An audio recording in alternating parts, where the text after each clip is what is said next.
Hello. अजी आज इतनी देर क्यों हो रही है? देखिए, अब समय भी हो गया है। जल्दी आ जाइए। हाँ हाँ सुचिता, बस अब निकलने की तैयारी हो रही है। बाय कहकर अजीत ने फ़ोन रख दिया। थकावट आज ज़्यादा ही महसूस हो रही थी, क्योंकि पिछले एक हफ्ते से ही आने वाले पेशेंट्स की संख्या बढ़ गई थी। दोपहर के 2 बज रहे थे, लेकिन अभी भी एक पेशेंट बैठी हुई थी। अजीत अपने सहायक को पेशेंट को अंदर भेजने के लिए कहा। जब पेशेंट दरवाज़ा खोलकर अंदर आई, तब अजीत को तो मानो विश्वास ही नहीं हुआ। आश्चर्यचकित हो अजीत अपने सामने बैठी उस महिला को आप अलग देख रहे थे। फिर जब उनकी चेतना लौटी तो उनके मुंह से निकला, हेमा, तुम यहाँ क्या कर रही हो? जी जी मैं। फिर वह चुप हो गई और एकटक अजीत का मुंह ताकने लगी। दोनों चुप एक दूसरे को ताक रहे थे। डॉक्टर अजीत की समझ में नहीं आ रहा था कि वे आगे क्या पूछें। कुछ देर तक यूं ही ताकते रहने के बाद अपने दिमाग से अनचाहे विचारों को झटक कर उन्होंने स्वयं को संभाला और एक प्रोफेशनल डॉक्टर की तरह पूछा, बताइए, क्या तकलीफ़ है आपको? अजीत की इस बात से वह महिला सहम गई। उसके स्वर में एक अजीब सा कंपन आ गया।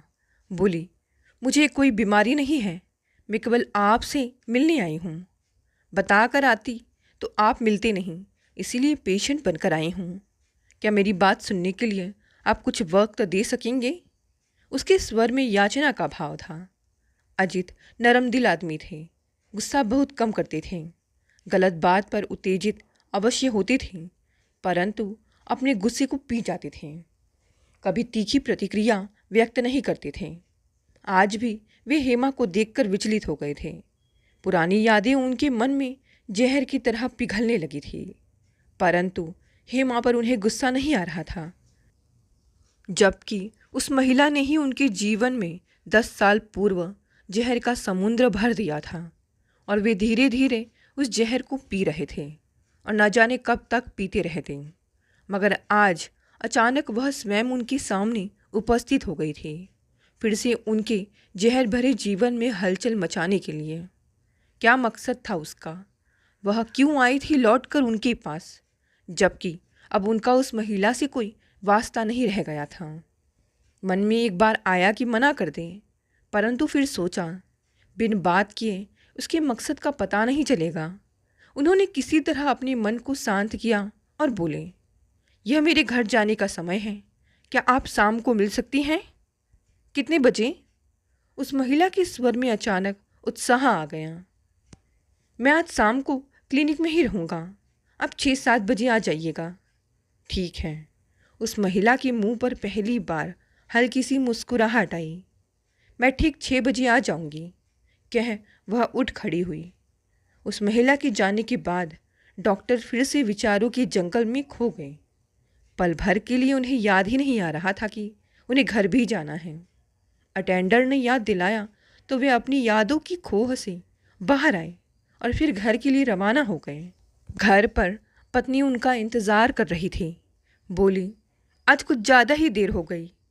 हाँ, डॉक्टर के पेशे में ऐसा हो जाता है, कभी अचानक कोई मरीज आ जाता है तो देखना ही पड़ता है।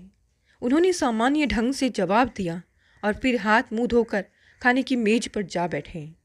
पत्नी के सामने वे भले ही सामान्य ढंग से व्यवहार कर रहे थे, परंतु उनका मन सामान्य नहीं था, उसमें हलचल मची हुई थी।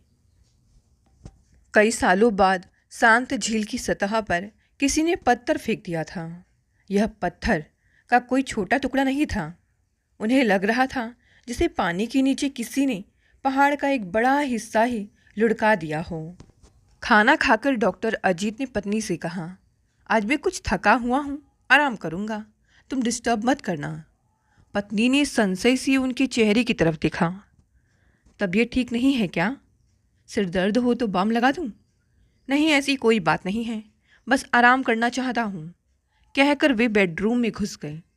सुचिता को उनके व्यवहार में आए इस परिवर्तन से अचंभा हुआ, पर ज़्यादा ध्यान नहीं दिया। वह अपने काम में लग गई। बहुत सारे काम बाकी थे। लड़का स्कूल से आने वाला था, काम वाली भी शाम तक आती, दिन में उसे आराम करने का समय ही नहीं मिल पाता है। बेटे को खिला पिलाकर उसका होमवर्क कराने बैठ जाती। शाम को जब अजीत अपने क्लिनिक चले जाते और बच्चा खेलने कूदने लगता, तब उसे कुछ आराम करने का मौका मिलता। वह थोड़ी देर के लिए लेट जाती है बस। बेडरूम में जाकर अजीत ने बिस्तर पर लेट आंखें बंद कर ली, परंतु नींद कहाँ आनी थी। उनके दिलो दिमाग में बहुत सारी यादें अचानक नींद से जाग उठी थी और करवटें बदल बदल कर उन्हें परेशान कर रही थी। उनकी यादों का कारवां चलता हुआ धीरे धीरे 10 साल पूर्व के जंगल में पहुंच गया। वह जंगल ऐसा था जहां वे दोबारा कभी नहीं जाना चाहते थे, परंतु समय इतना बलवान होता है कि आदमी को ना चाहते हुए भी अपनी विगत को याद करना पड़ता है। अजीत एक जहीन और गंभीर किस्म के विद्यार्थी थे। उन्होंने MBBS किया था और वहीं से इंटर्नशिप करके MD की डिग्री प्राप्त की थी। वे अब नौकरी की तलाश कर रहे थे। शीघ्र ही उन्हें गुड़गांव में एक प्राइवेट हॉस्पिटल में जॉब लग गई। तभी उनके लिए रिश्ते आने आरंभ हो गए। बहुत छोटा परिवार था। उनकी शादी के पहले माँ बाप ने उनकी इच्छा पूछ ली थी। आजकल के चलन के अनुसार यह आवश्यक भी था। अजीत गंभीर आचरण के व्यक्ति थे, परंतु हर व्यक्ति के जीवन में प्यार और रोमांस के क्षण आते हैं। ये ऐसे क्षण होते हैं जब उसे चाहे अनचाहे प्यार की डगर पर चलना ही पड़ता है और इसके खूबसूरत रंगों से रूबरू होना ही पड़ता है। उन्हें भी रोमांस हुआ था। कई लड़कियां उनकी तरफ आकर्षित हुई थीं, परंतु अपने जीवन को एक गति प्रदान करने चक्कर में उनका प्रेम प्रसंग किसी गंभीर परिणाम तक नहीं पहुंचा। उनके जीवन में प्रेम वर्षा की हल्की फुहार की तरह आया और उनके मन को भिगोकर चला गया। एक मोड़ पर आकर सभी एक दूसरे से जुदा हो गए। उन्होंने ना तो लड़कियों से कोई शिकायत की और ना ही लड़कियों ने उनसे कोई गिला किया। अजीत की अपनी कोई पसंद नहीं थी। उन्होंने सब कुछ माता पिता पर छोड़ दिया था, चूंकि वे गुड़गांव में नौकरी कर रहे थे। इसीलिए घर वालों ने सोचा कि दिल्ली राजधानी क्षेत्र की कोई लड़की उनके लिए ज़्यादा उपयुक्त रहेगी। उनके लिए डॉक्टर लड़की मिल सकती थी, परंतु अजीत ने इस बारे में साफ कह दिया था कि माता पिता की जो पसंद होगी वह उनकी पसंद होगी। अंत में एक लड़की सभी को पसंद आई। उसने MBA किया था और गुड़गांव की ही एक बड़ी कंपनी में HR डिपार्टमेंट में सीनियर मैनेजर के पद पर कार्य कर रही थी। देखने दिखाने की औपचारिकता के बाद अजीत और हेमा की शादी हो गई। शादी के कुछ दिनों बाद ही उन्हें लगा कि हेमा के प्यार में कोई ऊष्मा नहीं है, दाम्पत्य जीवन के प्रति कोई उत्साह नहीं है। अजीत एक डॉक्टर थे और वे शारीरिक संरचना के बारे में बहुत अच्छी तरह जानते थे, परंतु वे आधुनिक जीवन में आई अनावश्यक स्वतंत्रता और स्वच्छंदता के बारे में भी अच्छी तरह जानते थे। इसलिए पत्नी से उस संबंध में कोई प्रश्न नहीं किया था, परंतु वे कोई मनोवैज्ञानिक भी नहीं थे कि हेमा के मन की उदासी और जीवन के प्रति उसकी निराशा को समझ सकते हैं। जब तक अपने मन की परतें वह न खोलती, तब तक अजीत को उसकी उदासी का कारण समझ में नहीं आ सकता था। परंतु हेमा उनके साथ रहते हुए भी जैसे अकेली होती थी। उनसे बहुत कम बात करती थी और घर के कामों में भी कोई रुचि नहीं लेती। घर में केवल 2 ही प्राणी थे। वैसे तो नौकरानी थी और घर के ज़्यादातर काम वही करती थी। पति पत्नी के पास पर्याप्त समय होता था कि एक दूसरे से दिल की बात करते, एक दूसरे को समझते, परंतु हेमा उनसे बात करने में भी कोई रुचि नहीं लेती थी। ऑफिस से आने के बाद हताश निराश बिस्तर पर लेट जाती, जैसे सैकड़ों मील की यात्रा करके आई हूँ। चेहरा बुझा होता, आंखों की रोशनी पर जैसे काला पर्दा पड़ा होता। इतना तो अजीत की समझ में आ गया था कि हेमा की उदासी का वास्तविक कारण क्या है, परंतु वह उनसे दूर क्यों रहना चाहती, क्यों उनके साथ अपने संबंधों को मधुर बनाकर नहीं रह सकती। दोनों पति पत्नी थे। अगर उसे इस संबंध से इतनी घृणा थी तो उसने शादी के लिए हाँ क्यों की थी? क्या उसके ऊपर उसके घर वालों का कोई दबाव था? और अगर वह पहले से ही किसी व्यक्ति के साथ प्यार के खेल में लिप्त थी तो उसी के साथ शादी क्यों नहीं की? क्या वह शादीशुदा था? अगर हाँ, तो अब तक उसके साथ अपने संबंधों को क्यों नहीं तोड़ा? वह भी तो अब शादीशुदा थी। दाम्पत्य जीवन के प्रति उसे अपनी जिम्मेदारी समझनी चाहिए। अजीत जानते थे हेमा स्वयं कुछ नहीं बताएगी, उन्हें ही पहल करनी होगी। इसमें देर करना ठीक नहीं होगा। वे क्यों उस आग में जलते रहें जिसे लगाने में उनका कोई हाथ ही नहीं। एक शाम उन्होंने शांत और गंभीर स्वर में कहा, हेमा, ना तो मैं तुमसे तुम्हारे विगत के बारे में पूछूंगा, ना आज के बारे में, परंतु मैं इतना अवश्य चाहता हूँ कि तुम जिस आग में जल रही हो उसमें मुझे जलाने का उपक्रम मत करो। मैंने कोई अपराध नहीं किया है। मेरा अपराध केवल इतना है कि मैंने तुमसे शादी की है, परंतु इस छोटे से अपराध के लिए मैं काला पानी की सज़ा नहीं भोग सकता। तुम मुझे साफ साफ बता दो, तुम क्या चाहती हो। हेमा खोई खोई आंखों से देखती रही। वह विचार मग्न थी। उसकी आंखों में हल्का गीलापन आ गया। फिर ऐसा लगा जैसे वह रो पड़ेगी। उसने अपनी आंखें झुका ली और लरचते स्वर में बोली, मैं जानती थी एक दिन यही होगा। मैं आपका जीवन बर्बाद नहीं करना चाहती थी, परंतु समाज और परिवार के रीति रिवाज कई बार हमें वह नहीं करने देते जो हम चाहते हैं। हमें उनकी इच्छा और दबाव के आगे झुकना पड़ता है। तब हम एक ऐसा जीवन जीते हैं जो ना हमारा होता है, ना समाज और परिवार का। तुम्हारी क्या मजबूरी है? मुझे नहीं पता। बता सकती हो तो हम कोई समाधान ढूंढ सकते हैं। नहीं, मेरी समस्या का कोई समाधान नहीं है। यह मत समझना कि मैं जानबूझकर आपको उपेक्षित कर रही हूँ। वास्तव में मैं अपने अपराध बोध से इतना अधिक ग्रस्त रहती हूँ कि आपके साथ सामान्य व्यवहार नहीं कर पाती। मेरा अपराध मुझे अंदर ही अंदर खाए जा रहा है। अगर तुमने कोई अपराध किया है तो उसका प्रायश्चित कर सकती हो। यही तो मुश्किल है। मेरा अपराध मेरा पीछा नहीं छोड़ रहा है। अजीत की समझ में कुछ नहीं आया। उन्होंने हेमा की तरफ इस तरह देखा कि वह चाहे तो बता सकती है। तब हेमा ने कहा, आपसे कुछ छिपाने का कोई कारण नहीं है। मैं आपको बता सकती हूँ, कम से कम मेरा अपराध बोध कुछ हद तक कम हो जाएगा। परंतु मैं जानती हूँ जो गलती मैं कर रही हूँ वह किसी भी प्रकार क्षम्य नहीं है। मैं चाह कर भी इससे पीछा नहीं छुड़ा सकती। वह भी मेरा पीछा नहीं छोड़ रहा है। तो तुम मेरा पीछा छोड़कर उससे विवाह कर लो, मैं तुम्हें आज़ाद करता हूँ। यह सुनकर हेमा सन्न रह गई। उसका बदन काँप गया। आंखों में भय की एक गहरी छाया व्याप्त हो गई। वह लगभग चीखते हुए बोली, नहीं, वह पहले से ही विवाहित है, मेरे साथ शादी नहीं कर सकता। अजीत के दिमाग की नसें फटने लगी। हेमा कौन सा खेल खेल रही है? वह अपने पति से सामान्य संबंध बनाकर नहीं रह रही है, और जिसके साथ उसकी शादी नहीं हुई है वह उसका सर्वस्व है। उसके साथ अपने अनैतिक संबंध नहीं तोड़ सकती। वह हेमा के जीवन के साथ ही नहीं, उसके बदन के साथ भी खिलवाड़ कर रहा है। अपने देह सुख के लिए वह व्यक्ति अपने परिवार को नहीं छोड़ सकता, परंतु उसकी खातिर हेमा अपने वैवाहिक जीवन में जहर घोल रही है। वह अपने विवेक से काम नहीं ले रही है। वह भावुकता और मोह में फंसी है, जो गलती पर गलती करती जा रही थी, और उसकी समझ में नहीं आ रहा है कि किस रास्ते पर चलकर वह अपने जीवन को सुखी बना सकती थी। डॉक्टर अजीत की समझ में नहीं आया कि आखिर वह चाहती क्या है। मन में तमाम तरह के प्रश्न थे, परंतु उन्होंने हेमा से कुछ नहीं पूछा। हेमा ही बता रही थी, वह मेरा पहला प्यार था। मैं भावुक थी, वह चालाक था। उसने मेरी भावनाओं के साथ खिलवाड़ किया। मैं बहक गई, अपना शरीर उसे सौंप बैठी। बाद में पता चला कि वह विवाहित हैं। फिर भी मैं उससे अपना संबंध नहीं तोड़ पाई। जब भी उसे देखती हूँ पागल हो जाती हूँ। पता नहीं उसमें ऐसी क्या बात है, उसकी बातों में ऐसा कौन सा जादू है जो मैं उसकी तरफ खींची चली जाती हूँ। शादी के बाद मैंने न जाने की कितनी बार कोशिश की कि उससे ना मिलूं, उसके सामने ना पढ़ूं, परंतु जब वह मेरे सामने नहीं होता है तो मैं उसी के बारे में सोचती रहती हूँ। उससे मिलने के लिए तड़पती हूँ। उसके अलावा मैं किसी और के बारे में सोच ही नहीं पाती, आपके बारे में भी नहीं।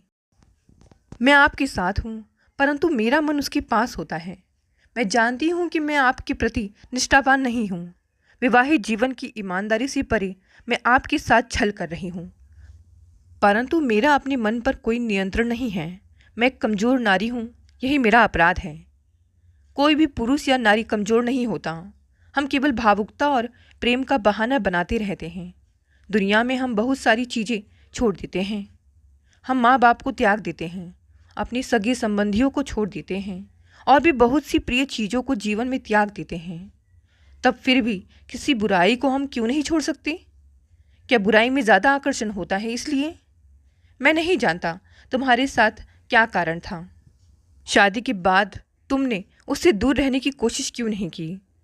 बहुत की, परंतु मन उसी की तरफ भागता है। वह मेरे साथ मेरे ऑफिस में काम भी करता नहीं है, कहीं और काम करता है। वह मुझे ज़्यादा फ़ोन भी नहीं करता, परंतु जब उसका फ़ोन नहीं आता तो मैं बेचैन हो जाती हूँ। स्वयं उसे फ़ोन करके बुलाती हूँ। मैं क्या करूँ? अजीत के पास उसके प्रश्न का कोई उत्तर नहीं था, परंतु वे अच्छी तरह समझ गई कि हेमा दृढ़ चरित्र की लड़की नहीं है। वह भावुक है, नासमझ है और समयानुसार अपने विवेक का प्रयोग नहीं कर पाती है। वह परिस्थितियों की दास है। भला बुरा वह समझती है, परंतु बुराई से दूर रहना नहीं चाहती। उसमें उसे आनंद मिल रहा है, वह आनंद चाहती है, भले ही वह अनैतिक तरीके से मिल रहा हो। अजीत ने काफ़ी सोच विचार किया।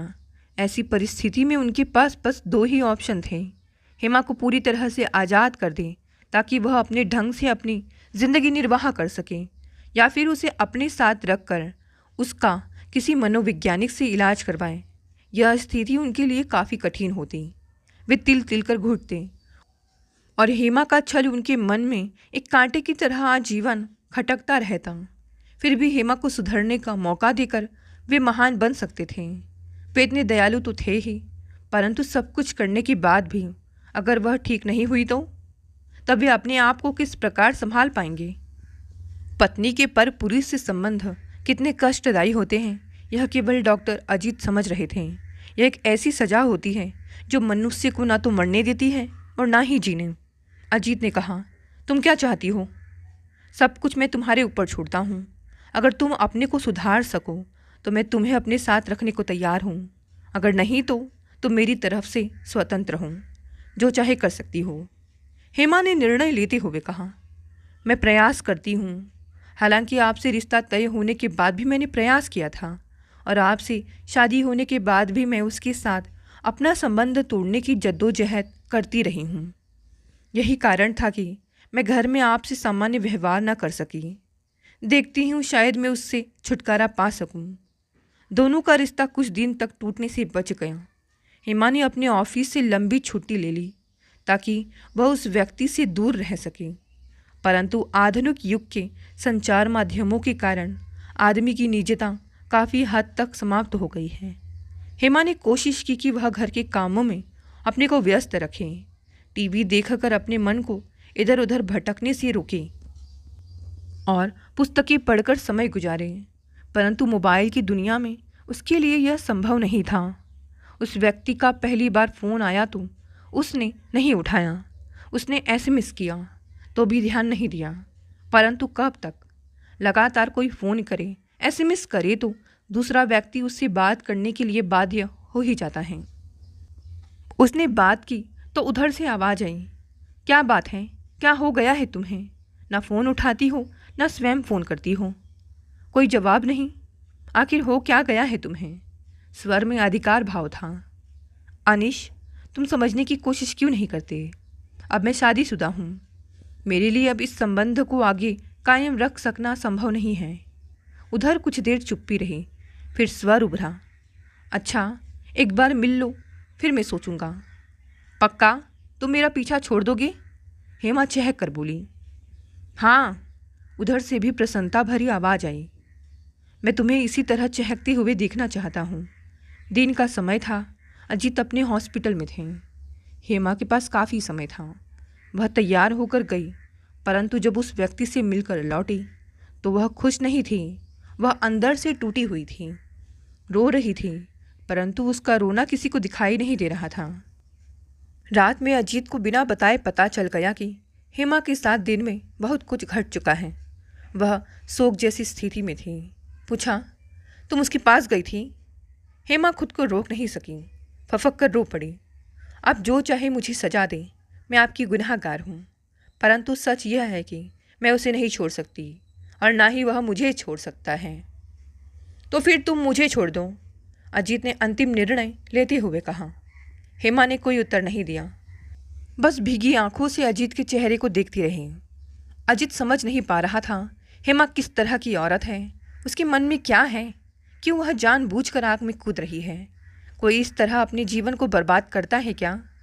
ठीक है, अंत में हेमा ने कहा। उसके स्वर में कोई अपराध बोध नहीं था। उसने स्वयं अजीत से पीछा छुड़ाने का निर्णय ले लिया, परंतु उसे आशा नहीं थी कि अजीत इतनी आसानी से उसे छोड़ने पर मान जाएंगे। उन दोनों ने आपस में सलाह ली और परिजनों एवं खास रिश्तेदारों की मौजूदगी में बिना वास्तविक कारण बताए तलाक की सहमति पर मुहर लगा दी। हेमा से अलग हो अजीत टूटे नहीं, परंतु जहर का एक लंबा कड़वा घूंट पीकर रह गए। हेमा के जहर को वो पीते गए, परंतु उसका असर उनके दिल दिमाग में अभी तक छाया था। बहुत कोशिश की उबरने की, परंतु उबर नहीं पाए। वे गुड़गांव की नौकरी छोड़कर लखनऊ चले आए। कुछ दिन तक घर पर बिना किसी काम के रहे। माता पिता ने उन्हें कुछ करने की सलाह नहीं दी, परंतु कोई भी व्यक्ति निष्क्रिय रहकर जीवन नहीं गुजार सकता, चाहे कितना ही साधन संपन्न क्यों ना हो। निष्क्रियता मनुष्य को बीमार बना देती है। अजीत कुछ सामान्य हुए तो माता पिता की सलाह पर अपना एक क्लिनिक खोल लिया। वह चल निकला तो फिर दूसरी शादी के लिए माता पिता जोर देने लगे। वे दूसरी बार जहर पीने के लिए तैयार नहीं थे, परंतु माता पिता ने उन्हें दुनिया की ऊंच नीच समझाई। समाज में रहते हुए व्यक्ति अकेला नहीं रह सकता। पेड़ केवल तने के सहारे नहीं जी सकता, उसे सहारे के लिए चारों तरफ फैली शाखाएं, पत्ते और फूल चाहिए। उसी तरह मनुष्य का जीवन है। उसे अपने जीवन में खुशियाँ के लिए आमदनी के साथ साथ परिवार भी चाहिए, जिसमें पत्नी के साथ साथ हंसते खिलखिलाते बच्चे भी चाहिए। संसार में सभी जीव जंतुओं का यही जीवन चक्र है। अजीत स्वभाव के पेचीदे नहीं थे, जीवन को सरल और सहज भाव से जीना जानते थे। माता पिता की सलाह से उन्होंने दोबारा शादी कर ली। इस बार इतना ध्यान रखा कि लड़की कामकाजी ना हो, बस पढ़ी लिखी हो। सुचिता उस समय LLB कर रही थी जब अजीत के लिए उसके रिश्ते की मांग किसी रिश्तेदार के माध्यम से पहुंची। सुचिता को अजीत के साथ रिश्ते में कोई ऐतराज़ नहीं था, बस वह चाहती थी कि कभी ज़रूरत पड़ी तो उसे वकालत की प्रैक्टिस करने से मना ना किया जाए। यह कोई बहुत बड़ा मुद्दा नहीं था। ज़रूरत पर पति पत्नी एक दूसरे का साथ देते हैं और पारिवारिक जिम्मेदारियों के साथ साथ आर्थिक जिम्मेदारी भी वहन करते हैं। आज अजीत अपनी पत्नी और एक बेटे के साथ खुश हैं। बेटा लगभग 5 साल का है और स्कूल जाने लगा है। सुचिता परिवार और बच्चे की जिम्मेदारी पूरी ईमानदारी से निभा रही है। अजीत के माता पिता लखनऊ में ही अपनी पुश्तैनी मकान में अलग रहते हैं, जबकि अजीत अपनी पत्नी और बच्चे के साथ गोमती नगर में अपने बनाए मकान में रहते हैं। वे सभी एक साथ रह सकते थे और इसमें किसी को कोई ऐतराज़ भी नहीं था, परंतु अजीत के मम्मी पापा चाहते थे कि बड़े होकर बच्चे अपने ढंग से स्वतंत्र रूप से रहें, तो उनमें आत्मविश्वास और जीवन के प्रति सजगता आती है। पर किसी मुसीबत की घड़ी में वे सब एक साथ होते। सुचिता के साथ 8 साल के उनके दाम्पत्य जीवन में कभी कटुता के क्षण नहीं आए थे। सुचिता से शादी के 2 वर्ष पूर्व उन्होंने जो जहर पिया था उसका असर धीरे धीरे कम हो गया था, परंतु आज 10 साल बाद जब वह अपने सुखमय जीवन में पत्नी और बेटे के साथ सुख और प्रसन्न थे कि अचानक वह जहर की शीशी फिर से उनके हाथ में आ गई थी। हेमा आज उनसे मिलने आई थी। किस लिए? क्या चाहती है वह उनसे? उनका अब एक दूसरे से क्या संबंध है? किस कारण उनसे उनके पास आने की हिम्मत बटोरी है? कोई ना कोई खास बात अवश्य होगी। जब तक हेमा के मन को वो फिर से नहीं पढ़ेंगे, उनके मन में उठने वाले सवालों के जवाब नहीं मिल पाएंगे। वे चाहते तो हेमा से मिलने के लिए साफ साफ मना कर देते, परंतु वे इतने कोमल मन हैं कि अपने कातिल का भी दिल नहीं दुखा सकते। वे साफ मन से हेमा से मिलने के लिए तैयार थे, उसकी बात सुनना चाहते थे और जानना चाहते थे कि उनसे क्या चाहती है। शाम को 6 बजे जब अजीत अपने क्लिनिक पहुँचे तो हेमा वहाँ पहले से ही मौजूद थी। उन्हें देखते ही उसके चेहरे पर अनोखी चमक आ गई। वे भी हल्के से मुस्कुराए और अपनी केबिन में चले गए। पीछे पीछे हेमा को आने का इशारा किया। वे अपनी कुर्सी पर बैठ गए तो हेमा भी बेतकल्लुफ़ी से उनके सामने वाली कुर्सी पर बैठ गई। इस समय उसके चेहरे पर उदासी की कोई छाया नहीं थी। वह बन सवर कर आई थी और सुंदर लग रही थी। उसकी चमकती आंखों में एक प्यास सी जाग उठी थी। यह कैसी प्यास थी डॉक्टर अजित समझ ना पाए। वे समझना भी नहीं चाहते थे। अतः उन्होंने उसके चेहरे से नज़रें हटाकर पूछा, हाँ कहो कैसी हो। हेमा ने एक ठंडी सांस ली और फिर कशिश भरी आवाज़ में बोली, अभी भी आपको मेरी चिंता है। हेमा का यह प्रश्न व्यर्थ था। उन्होंने पूछा, तुम्हें मेरा पता कहाँ से मिला। अब वे अनौपचारिक हो गए थे और हेमा को तुम कहकर बुलाने लगे थे। आज के ज़माने में यह कोई मुश्किल काम नहीं है। लगभग हर पढ़ा लिखा व्यक्ति सोशल मीडिया में घुसा हुआ है। फेसबुक से आपका पता मिला और फिर अच्छा बताओ क्यों मिलना चाहती थी। उन्होंने बिना किसी लाग लपेट के पूछा। हेमा ने अपनी आंखें झुकाकर कहा, आप अन्यथा मत लेना, परंतु मेरे पास और कोई चारा नहीं था। मैंने आज यह समझ लिया कि जो व्यक्ति अपनी जवानी में अनैतिक कार्य करता है, समाज के नियमों के विपरीत कदम उठाता है, परिवार और दाम्पत्य जीवन की निष्ठा को नहीं समझ पाता, वह एक ना एक दिन अवश्य घोर कष्ट उठाता है। अपनी जवानी की नशे में चूर मैं जिसे सोना समझती थी, वह मिट्टी का ढेला निकला। जिसके लिए मैंने आपको, अपने मम्मी पापा को, सभी रिश्तों को ठुकरा दिया, वही एक दिन मुझे ठुकरा कर चला गया। क्यों गया यह कहना बेमानी है। इस जगत में जिन रिश्तों का कोई आधार नहीं होता, वे बहुत जल्दी टूट जाते हैं। वह मुझसे अलग होने के तमाम बहाने गढ़ने लगा और एक दिन ऐसा आया कि उसने साफ साफ कह दिया कि वह मुझसे कोई संबंध नहीं रखना चाहता। आज मेरे पास नौकरी नहीं है, पैसा नहीं है, उसके चक्कर में सब कुछ गंवा बैठे। बताओ अब मैं कहाँ जाती। अजीत ने उसके विगत जीवन के बारे में नहीं पूछा, ना वे पूछना चाहते थे। हेमा के जीवन से उन्हें क्या लेना देना था। वह उनकी कौन थी, कोई भी तो नहीं। बस देखा जाए तो उनके बीच मानवीय संबंधों के अलावा और कोई संबंध नहीं था। हेमा अपने विगत के बारे में स्वयं बता रही थी। यह उसकी इच्छा थी। उन्होंने चुपचाप सुन लिया, कोई टिप्पणी नहीं की। हेमा को ठोकर लगने के बाद अगर अक्ल आई तो इसका अब कोई मतलब नहीं है। एक बार रिश्ते बिगड़ जाते हैं तो वे बनते नहीं हैं। अगर बनते भी हैं तो कोई ना कोई गांठ उनके बीच में पड़ जाती है जो निरंतर खटकती रहती है। क्या हेमा उनके पास पुराने रिश्तों को जोड़ने आई थी या ठोकर खाकर सहानुभूति प्राप्त करने? उनकी सहानुभूति से क्या वह हासिल करना चाहती है? उन्होंने कोई प्रश्न नहीं किया। हेमा स्वयं बताती रही। अपनी परेशानियों के बारे में बहुत ज़्यादा बताकर मैं आपको परेशान नहीं करूँगी। बस इतना कहने के लिए आई हूँ कि अब मैं इस भरे संसार में अकेली हूँ। मम्मी पापा ने तभी मुझसे संबंध तोड़ लिया था। नाते रिश्तेदार मुझे फूटी आँख नहीं देखना चाहते। यार दोस्त भी अलग हो गए। उसने मेरी नौकरी भी छुड़वा दी थी। दिल्ली में चारों तरफ मुझे अंधेरे के सिवा कुछ नहीं दिखाई दे रहा था। वहाँ जब मुझे कोई किनारा नहीं मिला तो मुझे आपकी याद आई। मैं मानती हूँ कि मैंने आपको बहुत दुख दिया। इतना बड़ा दुख पाकर कोई किसी को माफ़ नहीं कर सकता, परंतु मुझे आपके मन की विशालता का पता है। आपने भले ही मेरे कृत्यों के लिए मुझे माफ़ ना किया हो, परंतु आपके दिल में मेरे प्रति कोई कटुता नहीं हो सकती। इसीलिए मैं हिम्मत करके आपसे मिलने आई हूँ। अजीत का दिल कराहा उठा। क्या सचमुच हेमा के मन में कोई अफसोस का भाव है? वह अपनी गलती का प्रायश्चित करने के लिए आई है। उन्होंने हेमा को देखा जैसे कह रहे हो कि कहीं भी जाती, परंतु मेरे पास क्यों? प्रायश्चित तो कहीं भी किया जा सकता है, पर प्रत्यक्ष में कहाँ। मुझे नहीं पता तुम्हारे मन में क्या है, परंतु दिल्ली बहुत बड़ी है। वहाँ प्रतिदिन लाखों लोग बिना किसी सहारे की अपनी आंखों में उम्मीदों की चिराग जलाकर आते हैं। उनका कोई ठिकाना नहीं होता, शहर में कोई परिचित नहीं होता, फिर भी वे अपने लिए कोई ना कोई ठिकाना ढूंढ लेते हैं। तुम तो दिल्ली में पैदा हुई हो, न जाने कितने परिचित दोस्त और रिश्तेदार हैं। सारे परिचित और रिश्तेदार इतने क्रूर और कठोर नहीं हो सकते कि तुम्हें सहारा ना दे सकें।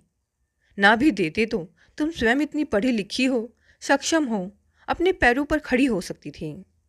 हेमा ने अजीत को कुछ इस तरह देखा जैसे वे उस पर अविश्वास कर रहे हों। वह बोली, आप शायद मेरा विश्वास ना करें, परंतु मैं जानबूझकर आपके पास आई हूँ। इसका कोई ना कोई कारण अवश्य होगा। हाँ, फिलहाल तो मुझे एक सहारे की ज़रूरत है। इस शहर में कहीं मेरा ठिकाना नहीं है। मैं आपको बहुत ज़्यादा तकलीफ़ नहीं दूंगी। मैं स्वयं अपने पैरों पर खड़ी होना चाहती हूँ। आपको मेरी थोड़ी मदद करनी होगी। दूसरा कोई मेरी मदद नहीं कर सकता। मुझे विश्वास है आप मेरी ज़रूर मदद करेंगे। कैसी मदद? उन्होंने पूछा। बस रहने के लिए एक छोटा सा फ्लैट या मकान और जीविका के लिए एक नौकरी। मैं अकेले अपना जीवन गुजार लूँगी। अकेले गुजार लोगी? वे संकित थे। कोशिश करूँगी। शादी नाम की संस्था मेरे लिए नहीं है और पुरुषों पर से मेरा विश्वास उठ चुका है।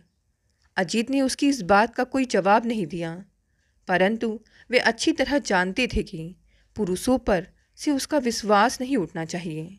उसने तो स्वयं किसी पुरुष का विश्वास तोड़ा है, वह भी अपने पति का। अब वह पुरुषों पर अविश्वास का दोष नहीं लगा सकती। इतना आत्मबल कहाँ से लाएगी? अभी कहाँ रुकी हूँ? कहीं नहीं, मैं आज ही लखनऊ आई हूँ। कहाँ रुकोगी? नहीं जानती। आप मेरे लिए कोई व्यवस्था कर दीजिए। हेमा के स्वर में अधिकार भाव था, जैसे वह अभी भी उनकी पत्नी हो या पूर्व पत्नी के नाते वह अपने अधिकार का प्रयोग करने आई हो, अथवा अजीत के सरल स्वभाव का फायदा उठाने आई हो। कहा नहीं जा सकता था कि उसके मन में कौन सा अधिकार भाव था। अजीत ने एक पल उसे देखा। उसकी आंखों में याचना से अधिक प्रतिवेदन का भाव था। हेमा के किसी भाव से वे प्रभावित नहीं हुए। उनके मन में बस यही बात थी कि हेमा मुसीबत में है और उन्हें उसकी मदद करनी है। इस बात की सच्चाई जानने की उन्होंने कोई कोशिश नहीं की कि वह सचमुच मुसीबत में है या जानबूझकर उनके सामने अपनी मजबूरी की कोई कहानी गढ़ रही है। इससे उन्हें कोई फर्क नहीं पड़ता। उनका दयालु स्वभाव सभी तरह के तर्कों और वितर्कों से उन्हें दूर रखता। उस दिन उन्होंने हेमा के रहने की व्यवस्था अपने एक मित्र के गेस्ट हाउस में करवा दी। फिर अगले कई दिनों तक वह हेमा के लिए मकान और नौकरी की व्यवस्था में लगे रहे। इस वजह से उनका क्लिनिक लगभग उपेक्षित रहा और घर की तरफ भी ध्यान नहीं दे पाए। बेटा शिकायत करता, पापा आप इतना ज़्यादा काम क्यों करते हैं? हमारे लिए भी आपके पास समय नहीं है। सुचिता समझदार थी। वह जानती थी मेडिकल एक ऐसा पेशा है जिसमें समय असमय नहीं देखा जाता। फिर भी उन दिनों अजीत के चिंतित चेहरे को देखकर उसने शिकायत की, इतना काम भी क्यों करते हैं कि आपको आराम करने का मौका ना मिले? सुचिता, कोई खास बात नहीं है, बस कुछ दिनों की बात है, फिर सब सामान्य हो जाएगा। क्या कोई खास बात है जो आपको परेशान कर रही है? नहीं, उन्होंने टालने के लिए कह दिया। तुम परेशान ना हो, कोई बात होती तो मैं तुम्हें ज़रूर बताता। सुचिता आश्वस्त हो जाती। पति पर शंका करने का कोई कारण उसके पास नहीं था। गोमती नगर में ही एक मकान मिल गया। हेमा के लिए पर्याप्त था। जब अग्रिम किराया और डिपॉजिट देने की बात आई तो अजीत ने उसकी तरफ देखा। हेमा ने मुंह झुका लिया। कुछ बोली नहीं तो अजीत को ही पूछना पड़ा, तुम्हारे पास पैसे हैं? नहीं, उसने धीमे स्वर में कहा। अजीत को बहुत आश्चर्य हुआ। हेमा एक बड़ी कंपनी में काम करती थी। उसकी तनख्वाह भी अच्छी खासी थी। फिर उसकी तनख्वाह का पैसा कहाँ गया? हेमा जैसे अजीत का मंतव्य समझ गई। आपको मैं कैसे बताऊं? उसने न केवल मेरे साथ बल्कि मेरी कमाई पर भी खूब ऐश की। उसने मुझे कहीं का नहीं छोड़ा। अजीत ने बिना कोई प्रश्न किए पैसे भर दिए। यही नहीं, घर का सारा सामान भी भर पाया, फर्नीचर से लेकर बर्तन और राशन तक। इसमें कई लाख रुपए तक खर्च हो गए, परंतु कोई मलाल नहीं था उन्हें। बस एक कचौट थी कि यह सब वे अपनी पत्नी से छिपा कर रहे हैं। इसके बाद अपने रसूख और पैसे का कुछ लाभ लेते हुए उन्होंने हेमा को एक होटल में असिस्टेंट मैनेजर की जॉब दिलवा दी। हालांकि होटल मैनेजमेंट का कोई अनुभव उसके पास नहीं था, परंतु मैनेजमेंट की डिग्री उसके पास थी और एक कंपनी में काम करने का पिछला अनुभव था। इसी आधार पर उसे नौकरी मिल गई। जिस दिन उसे नौकरी मिली, हेमा ने अजीत से कहा, क्या मिठाई खाने के लिए शाम को घर आ सकते हो? घर पर क्यों? मिठाई तो कहीं भी खाई जा सकती है, उन्होंने हल्के फुल्के मूड में कहा। तो फिर किसी रेस्टोरेंट में चलते हैं, हेमा ने तपाक से कहा। वे सोच में पड़ गए, फिर बोले, यह संभव नहीं होगा। मरीजों को देखते देखते काफ़ी समय निकल जाता है, रात में देर हो जाएगी, समय नहीं मिल पाएगा। तो फिर आप क्लिनिक से सीधे घर आ जाइए, उसने जोर देकर कहा। देखता हूँ, शाम को ज़्यादा मरीज नहीं हुए तो आ जाऊँगा। मैं इंतज़ार करूँगी। उसके स्वर से लग रहा था कि उसे विश्वास था अजीत अवश्य आएंगे, और सचमुच वे आए। हेमा उस दिन बहुत खुश लग रही थी। वह अजीत के स्वागत के लिए बिल्कुल तैयार थी। उसने एक विवाहिता की तरह श्रृंगार किया था, बस सिंदूर नहीं लगाई थी। साड़ी में उसका नैसर्गिक सौंदर्य निखर रहा था। मनुष्य के जीवन में जब खुशियाँ आती हैं तो उसके अन्य गुण भी दिखाई देने लगते हैं। उसके सौंदर्य से अजीत अभिभूत हो गए। यह सौंदर्य कभी उनका था, और अगर हेमा ने थोड़ी समझदारी और संयम से काम लिया होता तो आज भी वह उनकी ही होती। परंतु हेमा अब उनकी नहीं है। सच तो यह है कि अब वह किसी की नहीं है, और देखा जाए तो वह स्वतंत्र है और जिसे चाहे पसंद कर सकती है, प्यार कर सकती है। उसके जीवन में किसी भी पुरुष के लिए उतनी ही जगह है जितनी प्यार करने के लिए किसी को हो सकती है। आइए, मुझे विश्वास था आप अवश्य आएंगे, वह इटलाती हुई बोली। उसके चेहरे की चंचलता से अधिक उसके शरीर की चंचलता बोल रही थी। उसके व्यवहार से ऐसा नहीं लग रहा था जैसे उनके संबंधों के बीच कभी दरार आई हो और वे हमेशा के लिए एक दूसरे से जुदा हो गए हों। जो भी देखता यही कहता, हेमा उनकी पत्नी है। हेमा के खुलेपन से अजीत के मन में कुछ डोल गया। उन्होंने ऊपर से कुछ जाहिर नहीं किया और नज़रें चुराते हुए अंदर आकर बैठ गए। हेमा ने अपने घर को बहुत सुंदर तरीके से सजा दिया था। घर छोटा था, पर अगर गृहिणी में समझ हो तो छोटी सी जगह को भी सुंदर बनाया जा सकता है। हेमा का यह गुण अजीत को पता नहीं था, क्योंकि दोनों की शादी के बाद हेमा मन से उनके घर में थी ही नहीं, बस उसका तन मौजूद रहता था। वह दूसरी ही दुनिया में विचरण कर रही थी, तो अजीत के घर की तरफ कैसे ध्यान देती। चाय पीकर अजीत घर चलने लगे तो हेमा ने उनका हाथ पकड़ लिया और उत्साह से बोली, किन शब्दों में आपका धन्यवाद करूं। अजीत के शरीर में एक झंझनी सी दौड़ गई। हेमा का स्पर्श उनके लिए अनचाहा नहीं था, परंतु उन्हें ऐसा लगा जैसे उन्हें पहली बार स्पर्श कर रही हो, और यह स्पर्श अनोखा ही नहीं, उत्तेजित करने वाला था। 10 साल बाद हेमा के सौंदर्य में अगर कोई कमी आई थी तो वह उम्र की थी, जिसमें 10 साल बढ़ गए थे, वरना वह आज भी वैसी ही सुंदर और दिलकश थी। अजीत ने बिना उसकी तरफ देखे अपने हाथ को छुड़ा लिया और कहा, इसमें धन्यवाद की कोई बात नहीं, मनुष्य ही मनुष्य के काम आता है। अजीत थोड़ा विचलित हो गए थे। घर आकर उन्होंने सुचिता को भरपूर निगाहों से देखा। वह भी उन्हें बिल्कुल नई नई सी लगी। सुबह की नरम धूप में नहाई सी, खिलते फूलों की रंगत लिए एक बच्चे की माँ थी, फिर भी उसके सौंदर्य में कोई कमी नहीं आई थी। वह एक डॉक्टर की पत्नी थी, उसने अपने को संभाल कर रखा था। वह तुलना करने लगे हेमा और सुचिता में। दोनों का सौंदर्य एक दूसरे से अलग था। एक अपने परिवार के प्रति पूरी तरह समर्पित थी, तो दूसरी स्वच्छंद उड़ने वाली तितली, परंतु दोनों ही मनमोहक थी। हेमा को उन्होंने एक स्थायित्व प्रदान किया था, इस बात से उन्हें संतुष्टि प्राप्त होती थी, परंतु इस एहसान का बदला लेने का उनके मन में कोई विचार कभी नहीं आया था। वे उसे अपनी तरफ से फ़ोन भी नहीं करते थे, परंतु हेमा जब तक दिन में 3-4 बार उन्हें फ़ोन ना कर लेती, उसे चैन ना पड़ता। वह मीठी मीठी बातें करती, कई बार पुरानी बातें खोद कर उनसे माफ़ी मांगती, यह जताने की कोशिश करती कि वह उनके प्रति ऋणी हैं और उनके एहसानों का बदला चुकाना चाहती हैं। वे हंसकर टाल जाते और अपनी तरफ से कोई प्रतिक्रिया जाहिर ना करते, जिससे कि हेमा को यह लगे कि वे उससे प्रतिदान की अपेक्षा रखते हैं। हेमा लगभग रोज़ उन्हें अपने घर आमंत्रित करती। उसकी बातों में कुछ ऐसा इसरार होता कि अजीत मना ना कर पाते, या वे उसका दिल दुखाना नहीं चाहते थे। हेमा अकेली है, इस शहर में उसका कोई सगा संबंधी नहीं है। इस नाते वे उसे खुश करने के लिए रोज़ तो नहीं, परंतु दूसरे तीसरे दिन उसके घर चले जाते। हेमा गर्म जोशी से उनका स्वागत करती, चाय कॉफ़ी के साथ कुछ खाने के लिए बना लेती। वे कुछ देर बैठकर उसकी बकबक सुनते और चले जाते। एक दिन हेमा उनकी बगल में सोफे पर बैठ गई।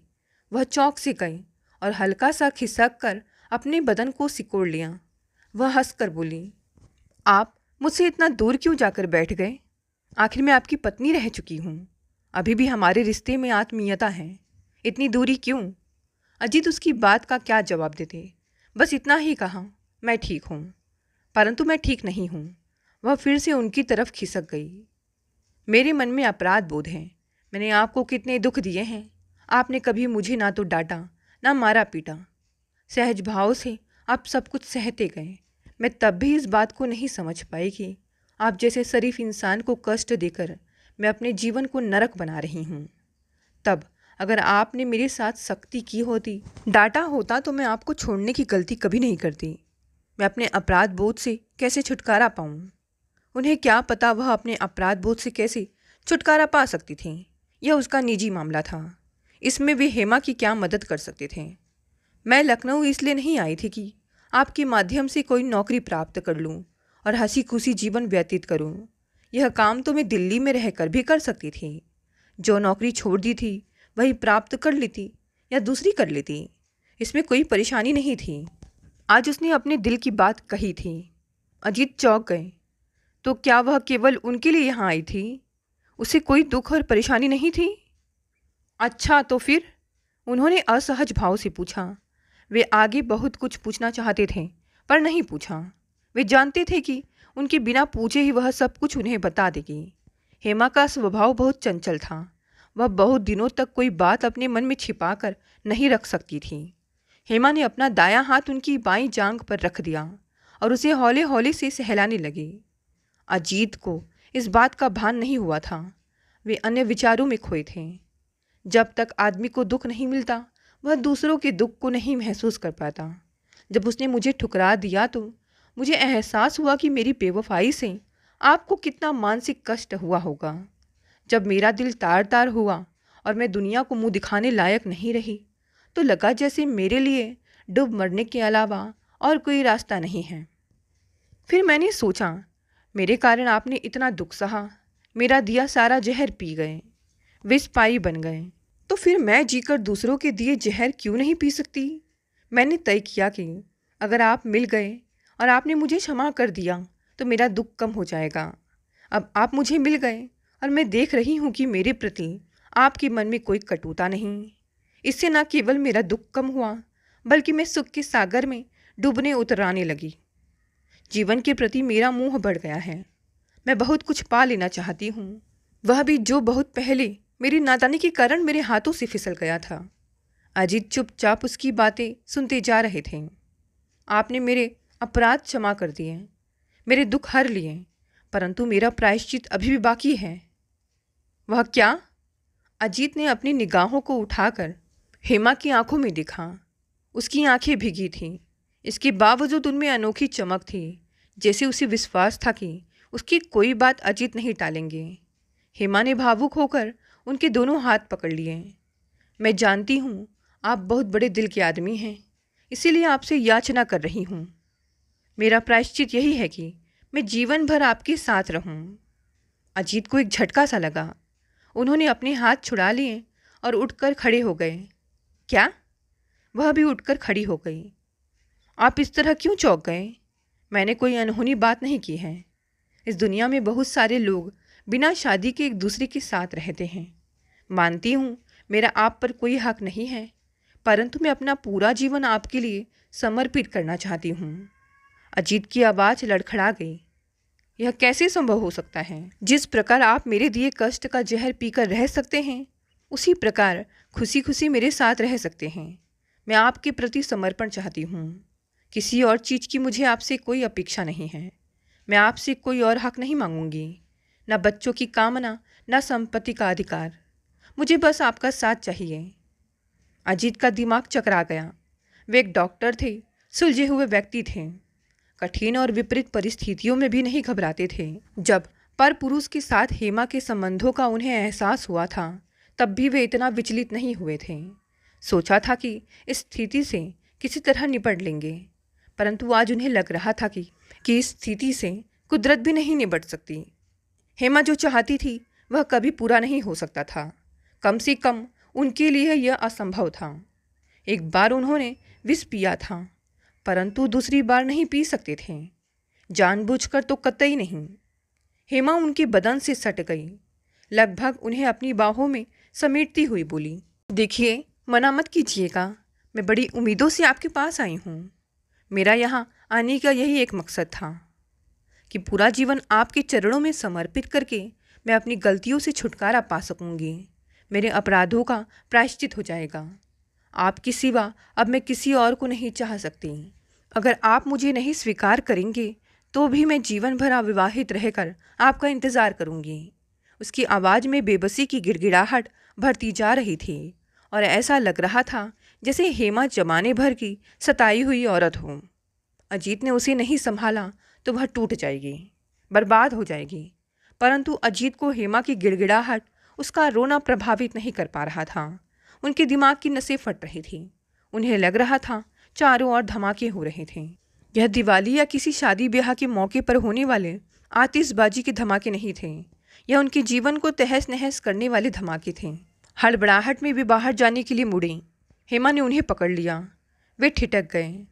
आप जा रहे हैं, मैं आपको नहीं रोकूंगी, पर यह वादा करती हूँ कि इसी शहर में रहकर आपकी प्रतीक्षा करूंगी। आपका जो निर्णय हो बता दीजिएगा। वे बिना कुछ कहे बाहर निकल आए। बाहर घना अंधेरा पसरा था, जैसे पूरे शहर की बिजली चली गई हो, परंतु ऐसा नहीं था। सभी घरों में बिजली थी, बस सड़क की बत्तियां नहीं जल रही थीं। सड़कें अंधेरी थी, परंतु उन्हें लग रहा था जैसे पूरे शहर में अंधेरे की लंबी लंबी गुफाएं फैली हैं, जिसके अंदर से वे गुजर रहे हैं। इन काली अंधेरी गुफाओं का कोई अंत नहीं था और उनकी यात्रा का भी कोई अंत नहीं था। दुख को चुपचाप सहन करना क्या दुखों को निमंत्रण देना होता है? वे किसी को कष्ट नहीं देते, परंतु बदले में उन्हें क्यों कष्ट झेलने पड़ते हैं। हेमा के घर के बाहर खड़ी अपनी गाड़ी को जब उन्होंने स्टार्ट किया, तब भी उन्हें होश नहीं था। घर पहुंचते पहुंचते उन्होंने स्वयं को काफ़ी हद तक संयत कर लिया था। दिमाग की झंझनाहट कम हो गई थी, शरीर का कंपन बंद हो गया था, मन संयत हो चुका था, परंतु चेहरे की उड़ी रंगत उनके अंदर अभी अभी गुजरे तूफान की कहानी बयान कर रही थी। वे चुपचाप घर के अंदर प्रवेश कर गए। वे चाहते थे कि एकदम से सुचिता का सामना ना हो, परंतु वह उन्हीं का इंतज़ार कर रही थी। रात काफ़ी हो चुकी थी, बेटा सो चुका था। सुचिता के पास उनके इंतज़ार के सिवा और कोई काम नहीं था। उनकी पस्त हालत देखकर सुचिता तत्काल उठी और उनको सहारा देकर सोफे तक लाई। आप बहुत थक गए हैं, उसकी आवाज़ में चिंता झलक रही थी। उसने पति को सोफे पर बैठा दिया। अजीत ने एक नज़र सुचिता के चेहरे पर डाली और फिर आंखें बंद कर सोफे पर सिर टिका दिया। सुचिता दौड़कर उनके लिए पानी ले आई। पानी का गिलास उनके हाथ में थमाते हुए बोली, लीजिए, पानी पी लीजिए। आप किसी की नहीं सुनते हैं। कितनी बार कहा कि कम मेहनत किया करो, मरीजों का आना कभी ख़त्म नहीं हो सकता। आप चाहे सारी रात क्लिनिक खोलकर बैठे रहें, क्या उनके चक्कर में खुद मरीज बन जाएंगे? आपकी सेहत ठीक नहीं रहेगी तो मरीजों को कैसे ठीक करेंगे, और फिर हम लोग कैसे खुश रह सकते हैं? वह उनके माथे को सहला रही थी। अजीत को अच्छा लग रहा था। देखिए तो, चेहरे पर कैसी कमजोरी छाई हुई है, जैसे 10 दिनों से खाना न खाया हो। अजीत चुपचाप आंखें मूंदे रहे। सुचिता की एक एक बात उनके कानों में पड़ रही थी। वे उसकी बातों को सुन सकते थे, परंतु उत्तर नहीं दे सकते थे। उस बेचारी को क्या पता कि अजीत ने अभी अभी कौन सा तूफान अपने सीने के अंदर झेला है।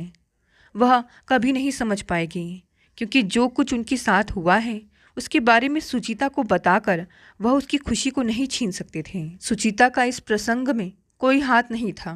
दूसरों की करनी की सजा वो क्यों भुगतें? वह रात किसी तरह गुजर गई। अगली सुबह पहले जैसे सामान्य थे, जैसे पिछली रात कहीं कुछ हुआ ही न हो। अजित निश्चिंत भाव से उठकर तैयार हो गए। ऊपर से वे बहुत शांत और गंभीर थे, पर अंदर ही अंदर उनके मन में एक मंथन चल रहा था। उन्होंने तय कर लिया था कि उन्हें क्या करना है। आज सब कुछ तय हो जाना है। वे इंतज़ार नहीं कर सकते और ना ही किसी और को दुविधा में रख सकते। सुचिता किचन में व्यस्त थी। वे नहा धोकर तैयार हो गए। क्लिनिक जाने में अभी देर थी। वे अपने कमरे से मोबाइल लेकर बैठक में आए। रात उन्होंने ध्यान नहीं दिया था। उनके फ़ोन पर बहुत सारे मैसेज आए थे। उन्होंने खोल कर देखा। उनमें से एक मैसेज हेमा का था। उसने लिखा था, आप घर पहुंच गए? ठीक तो हैं? मुझे आपकी चिंता है।